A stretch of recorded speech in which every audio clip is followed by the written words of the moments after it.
Hello again, thanks for choosing us. The Education Minister, Dr. Yaosei Duchum, and the leadership of the University Teachers Association are set to appear before Parliament over the impasse that has left university education hanging in the balance. Now, this follows a directive by the First Deputy Speaker of Parliament, Joseph Osoewusu, for the leadership of the House to summon them.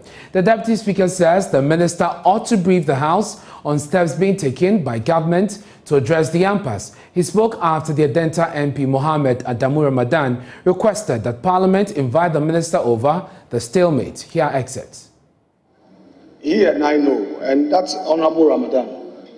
Mr. Speaker, when he came to the House, I took time to take him through the procedure.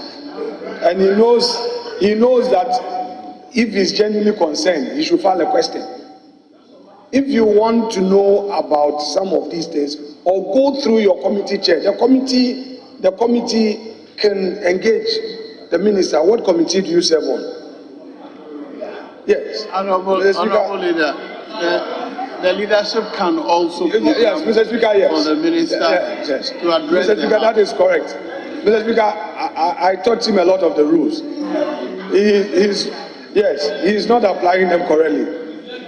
So, Mr. Speaker, he should file a question or make a statement on it, so we would escalate it from there.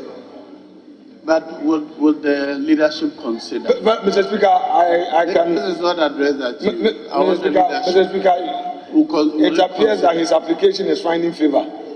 No, not just his application. The issue is finding favor. Very well. Because our university students are stranded. Whatever is happening, I think we, the representatives, are entitled to know.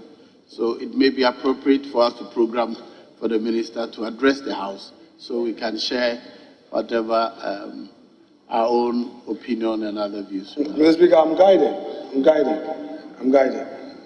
Mr. Speaker, just for abundance of caution, you have guided the deputy leader who is holding forth for the majority leader in presenting the business statement. Two important issues have been raised, Mr. Speaker. Our universities have been closed down following the strike of the University Teachers Association of Ghana, which is affecting and disrupting normal academic life in all our tertiary institutions. Our young students are affected, it's impacting them even in terms of their stay. And Mr. Speaker, it's appropriate, as you've guided the deputy leader, that the Honorable Minister for Education and Employment are requested, or Mr. Speaker, as it may please you, the Employment Committee of Parliament must take interest in this particular matter. Industrial disputes are inevitable, they would happen, but when it takes a longer period to resolve them, it paralyzes normal academic life. So, Leader, take Mr. Speaker's guidance much more seriously, and don't let that attract the flimsy side of you as you observe. Let's go to the phone lines now for more on this. We're joined by the ranking member on the Education Committee, Peter Nochukotui. Thank you very much, sir, for joining us here on Joy News Prime. When can we expect the Minister and UTAG to appear before the House or the committee? Yeah, thank you very much. Earlier last week, the chairman and myself had the opportunity to meet with the Minister for Education to brief us on what steps he had taken so far to resolve the impasse. He briefed us, and we also came back to brief our committee members. And the decision was taken that we would have to invite the Minister for Education and UTAG to appear before the committee so that we can listen to both sides and see how best the matter could be resolved. Before on Friday during the business meeting also came up again.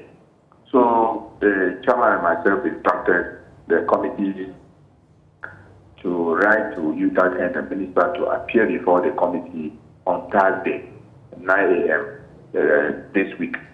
So it is our hope that when we meet on Thursday, we will listen to both sides and see how we can help resolve the matter. I'm just wondering if you're doing this with the Labour Committee as well, because I heard the the Minority Leader, Harry Idrisu, mentioned that the Labour Committee must take interest in this.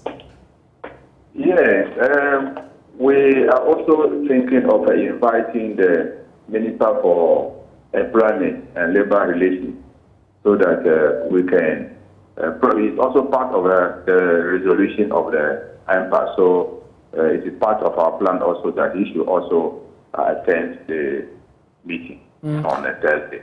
Now, Honourable, there have been calls for universities to be closed. Your take on this? For now, my information is that many left the university campuses for home because they wouldn't like to spend the little money given their parents. So they are back home with their parents. I'm sure it's only those from far away places who are remaining on campus. We are hoping, and I'm sure that's what the University Council has also been hoping, that the matter will be resolved within a very short time. And if the students who are going to suffer, work will continue on the campus, is all right, but it will suffer. So we are of the view that we should resolve the matter quickly. God willing, by the close of this week, we should come to a compromise, and then conference should also play its part so that the university can resume academic work early next week. That is our prayer. Thank you very much. The project will not be in the best interest of anybody now. Very well. And we'll follow up on that meeting on Thursday in Parliament. Thank you very much. That's the ranking member on the Education Committee of Parliament, Peter Nochukotui. Let's go to Zoom now. Dr. Samuel Nkumban is the Legon Chapter President of UTAG. He joins us. Thank you, sir, for joining us. Tomorrow, you have to report to the court for the second time on your negotiations. Can we expect a report of some progress made? Fortunately, I must say it's a no answer because Thursday, after the court proceedings, when the judge directed that we report back on Tuesday, as we speak, we have not had any engagement formally with our employer. And literally, that is what there is to report to the court tomorrow. And so from Thursday through Friday, over the weekend until close of day today, we have not had any formal meeting with our employer, and that is the state of affairs. Is that also to suggest that government has not made any proposal yet or any commitment whatsoever to bring you to that position of compromise? The answer is yes, on grounds that after the previous Thursday's court meeting, we were given 1 week within which to report back to the court. Within the 1 week, 2 meetings were had. In these 2 meetings, government had not made any offer in relation to UTAG's demands. The indication from the side of government is for UTAG to call off the strike before they make an offer. UTAG general membership across the country is of the opinion that we were at that crossroad. Last year, we had to suspend the strike based on an MOA, and that MOA was not carried through. And so for UTAG members, it is kind of a breakpoint where you go make an agreement, you say that within a certain time frame, things are going to get done, and they are not done. And so for us, the expectation was for government to have made some offers which would take to membership, for membership to consider whether that was acceptable in the interim, for us to be able to come back to the classroom. Unfortunately, that is not what we have. And so that is what there is to report to the court. And so essentially, you're leaving this in the hands of the court, of the judge to pronounce on the legality or otherwise of your strike action. Exactly the point. And so there are 2 things. The court case particularly reflects whether or not UTAG's industrial action is legal or illegal. The second phase has to do with the demands UTAG is making of our employer to meet us by way of improving our conditions of service. And that is not what is at stake at the court.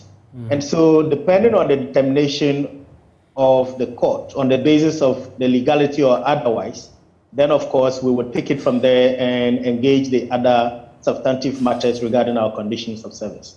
Finally, Parliament wants to intervene on Thursday.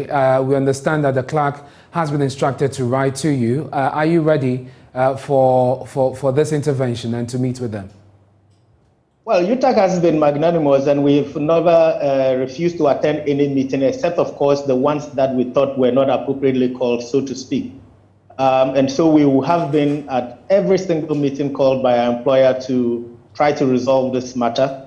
Unfortunately, we are not getting the kind of push that we expected from the side of government in order to have put this behind us several months, in fact, in the course of last year, let alone to get into 2022 for us to be where we are. And so any steps that any individual, any interested party seeks to ensure that we get this resolved, let me put it on record that no UTAG member is happy to be on strike.